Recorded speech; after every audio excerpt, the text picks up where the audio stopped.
All right, great. I wasn't sure if the lighting was going to be sufficient. Now, just upon inspection prior to my tightening the alternator pulley / belt, I noticed that the fuel line from the pump was actually crimped, something like this. Okay, so I took care of that. It's been a while since I've looked at this thing like this, and this is to ensure that the line does not shift where it crimps or anything. And filter number 1 from the tank from before, straight to the Carter electric fuel pump, straight into the mechanical TA Performance street strip pump on the 455 block. So anyway, this should keep my fuel pressure better, at least up to 6 instead of dropping between the 4 to 5. I feel this was the culprit.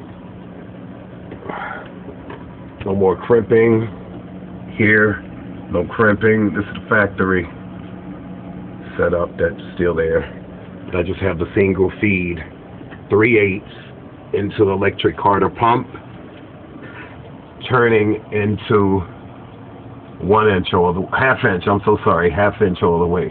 I'm very tired. It's been a rough week, but so far so good.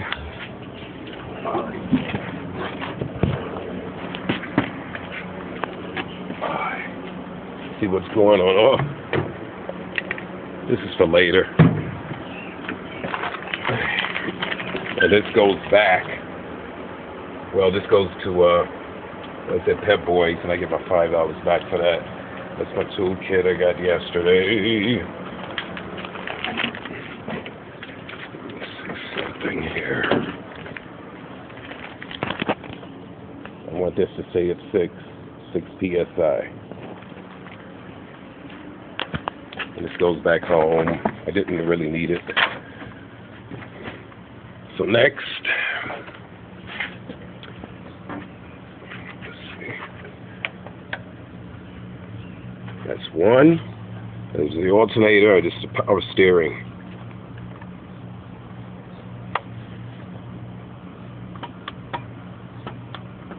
So I feel that was a weak. Honestly, at first I got scared.